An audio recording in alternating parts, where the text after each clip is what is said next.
लोग class 11th के लिए जीवित संसार चैप्टर से कुछ पढ़ेंगे। तो सबसे पहले आप देखें कि जीवित संसार में पहला शब्द क्या है? जीवित।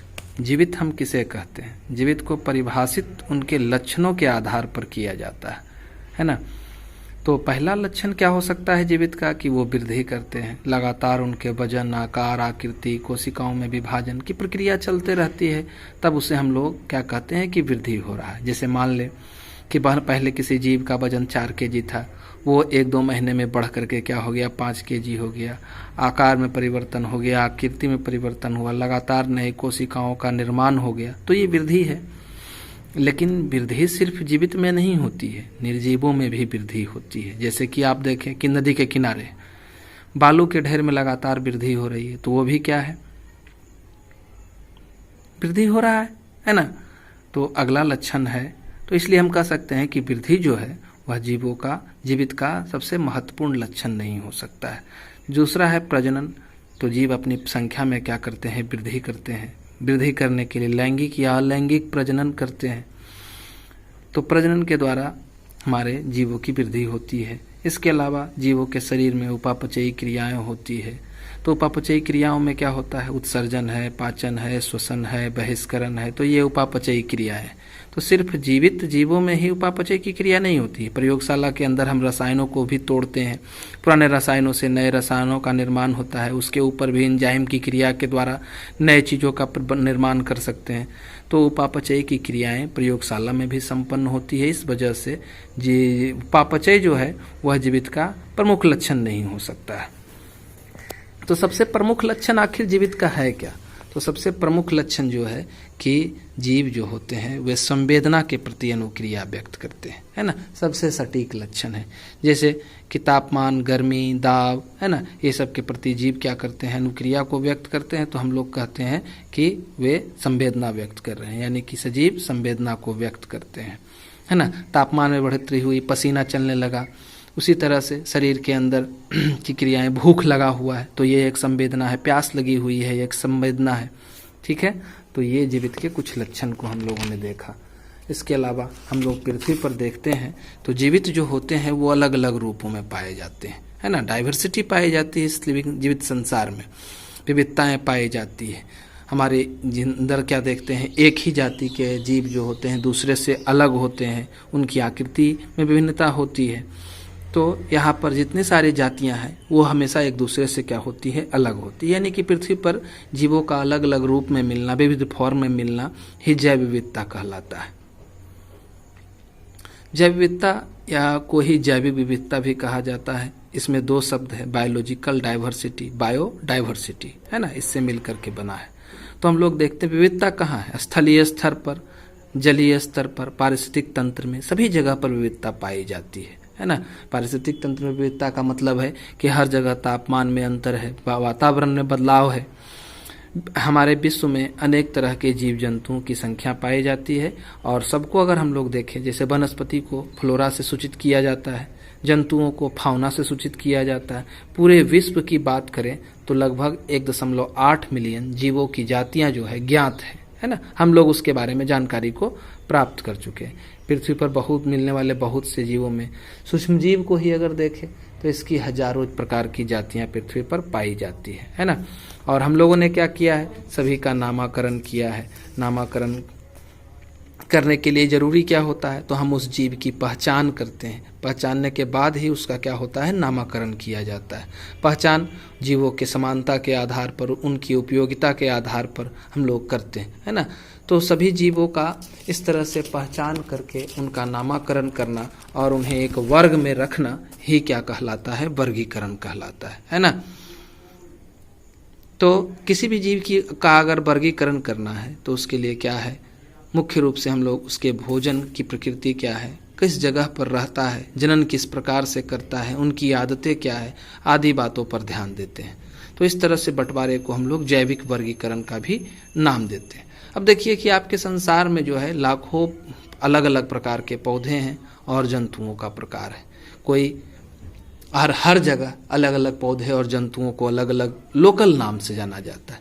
तो आप यहाँ पर पढ़ के गए, है ना, किसी के चीज़ के बारे में, तो अगर दूसरे देश में जाएंगे तो आप उसके नाम में विभिन्नता को पाएंगे, इसलिए आपके अध्ययन में असुविधा हो सकती है ना। जैसे लोकल नाम में कुछ एग्जाम्पल देखिए कि आपके यहाँ परोर है, नेनुआ है, घिउरा है, अरे ये क्या है ना।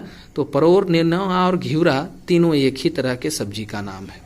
उसी तरह से प्याज को तमिल में बेंग्यायम कहा जाता है, कन्नड़ में इरुली कहा जाता है, केला को कदली और रंभ कहा जाता है। तो नाम देख रहे हैं एक ही का क्या है, अलग अलग है, तो समस्या उत्पन्न होगी।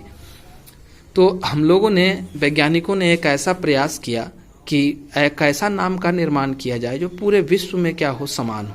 तो इस तरह से नाम रखने की विधि की शुरुआत हुई और नाम रखने की विधि को नामाकरण कहते हैं, नोमेनक्लेचर कहते हैं। अब अगर आप किसी का नाम रखना चाहते हैं तो आपको चाहिए कि उसके बारे में पूरी जानकारी आपके पास उपलब्ध हो, आप उसे पहचान सके, तभी आप उसका नाम रखेंगे। तो सबसे पहला पहचान जरूरी है, जिसे आइडेंटिफिकेशन कहते हैं, है ना। अब बहुत सारे वैज्ञानिकों ने मिलकर के नाम रखने की शुरुआत की, उसके लाक्षणिक गुणों के आधार पर, पूर्व पहचाने हुए जीवों के समानता के आधार पर। लेकिन समस्या भी थी, है ना, ये नाम सही नहीं बैठ रहा था। तो पहले संस्था का निर्माण हुआ जो कि नाम रखे, है ना। तो इसके लिए ICBN का निर्माण हुआ, international code of botanical nomenclature. जंतुओं के नामकरण के लिए ICZN, international code for zoological nomenclature. Bacteria के नामकरण के लिए international code of bacteriological nomenclature आदि का शुरुआत हुआ। वैज्ञानिक नाम किसी भी चीज़ का यह सुनिश्चित करता है कि प्रत्येक जीव का नाम जो है वह क्या होगा, कैसे होगा, है ना। तो वैज्ञानिक नाम रखने की विधि और साथ में वैज्ञानिक नाम यह सुनिश्चित करेगा कि कोई भी जीव का नाम जो है वर्ल्ड वाइड एक समान होगा, उसमें अलगाव नहीं होना है ना। तो देखिए, अब दो शब्द को आपको सामने उठा के रखे हैं, वर्गीकी और क्रमिकी, टैक्सोनोमी और सिस्टमेटिक्स। तो टैक्सोनोमी जो शब्द है उसमें देखिए पहला शब्द क्या है, टैक्सिस है ना, वर्गीकरण, और नोमोस का मतलब सिद्धांत होता है। वर्गीकरण का सिद्धांत को वर्गीकरण कहते हैं। तो वर्गीकरण में करिएगा क्या, वर्गीकी में आप पहले जीवों को पहचानिएगा, उसका नामकरण कीजिएगा, तब उस पहचान के आधार पर जो आपने नाम रखा है उस हिसाब से उसको एक ग्रुप में आप रखिएगा। तो यही एक वर्गीकरण है ना, इसे वर्गीकी कहते हैं।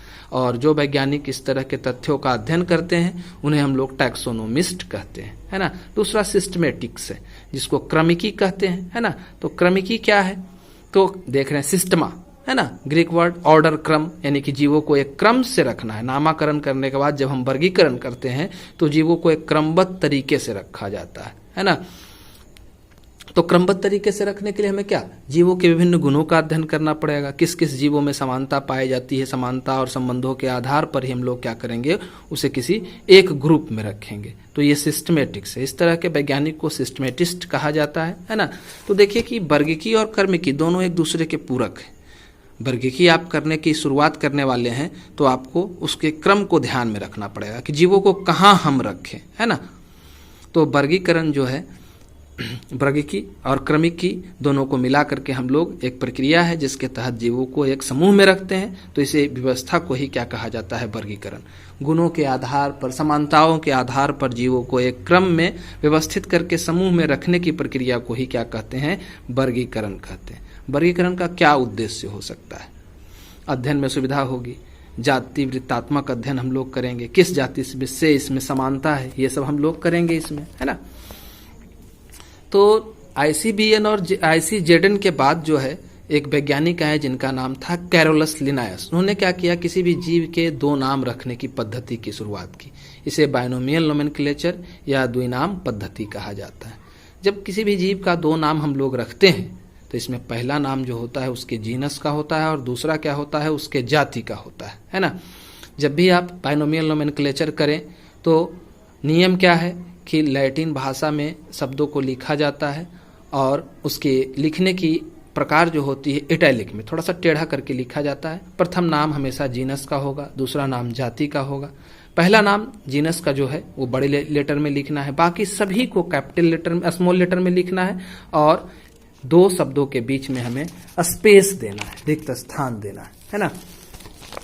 इस तरह से नामकरण करते हैं। अब यहाँ देखिए कुछ जीवों के वैज्ञानिक नामों को हमने लिखा है, जैसे होमोसेपियंस है, मनुष्य का नाम है। आम के लिए मैग्नीफेरा इंडिका प्रयुक्त होता है।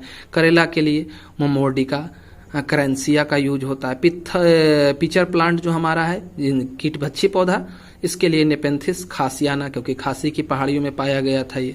बरगद के लिए फिकस बेंगालेंसिस लिखा जाता है। इमली के लिए टेमेराइंडस इंडिका लिखा जाता है। गुलाब के लिए रोजा चाइनेंसिस लिखा जाता है। सूरजमुखी के लिए हेलियंथस एनस लिखा जाता है। गेहूं के लिए ट्राइटिकम एस्टिवम, धान का ओराइजोस सैटिवा, लीची चाइनेंसिस, सरसों का ब्रासिका कंपेस्ट्रिस है। आम का मैग्निफेरा इंडिका हो ही गया था। गुड़हल का हैबिस्कस रोजा साइनेंसिस है ना। आलू का सोलेनम ट्यूबरोसम है। लायन का पैंथरा लियो है। टाइगर का पैंथरा टिग्रिस है। चीता का पैंथरा पार्डस है। इस तरह से हम लोगों ने कुछ साइंटिफिक नेम को देखा। कभी कभी क्या होता है कि त्रिनाम पद्धति होती है, ट्राइनोमियल नोमेनक्लेचर। इसमें क्या होता है कि लास्ट वाला नाम जो होता है उसके वेराइटी का लिखा जाता है। जैसे होमोसेपियंस यूरोपस, यूरोप में पाए जाने वाले प्रजाति को मनुष्य का होमोसेपियंस यूरोपस कहा जाता है। अब एक शब्द देखिए, टैक्सॉन है। टैक्सॉन क्या है? इसका प्रयोग वर्ग में शामिल जीवों के लिए होता है ना। तो टैक्सॉन जितना सारा आपका फैमिली ऑर्डर ये सब जो है टैक्सॉन में आता है। टैक्सोनॉमिक कैटेगरी तो वर्गीकरण का जो चरण है जिसमें ढेर सारे टैक्सा का प्रयोग हम लोग करते हैं, उसी को टैक्सोनॉमिक कैटेगरी कहते हैं। ये ढेर सारा भाग इसमें है ना। तो कह सकते हैं ये हायरार्ची की तरह हम लोग किसी जीवों का नामकरण जब करते हैं तो उसे लिखते हैं। तो देखिए कि क्या क्या है। तो इसमें सबसे पहले स्पीसीज का नाम, फिर जीनस का नाम, फिर फैमिली का नाम, फिर ऑर्डर का नाम, फिर क्लास का नाम, फिर डिवीजन, तब किंगडम, है ना। इस तरह से किसी पौधे का नामकरण हम लोग करते हैं। जैसे एक लक्षण यहाँ लिखे हैं कीट के लिए कि 3 जोड़ी पैर वाले जो भी जीव होंगे उसे हम लोग क्या कहते हैं? कीट कहते हैं। तो कीट का ये पहचान का ठोस आधार हो गया। जिसमें फूल लगेगा उसको हम लोग एंजियोस्पर्म, है ना, पौधा कहेंगे। तो इस तरह से वर्गीकरण हो गया। उसके बाद हम लोग इस सारे टैक्सॉन को जो पढ़े हैं, किंगडम, डिवीजन, क्लास, ऑर्डर, इसके विस्तृत अध्ययन करेंगे अगले वीडियो में। हमारे चैनल से जुड़े और चैनल को सब्सक्राइब करें। धन्यवाद।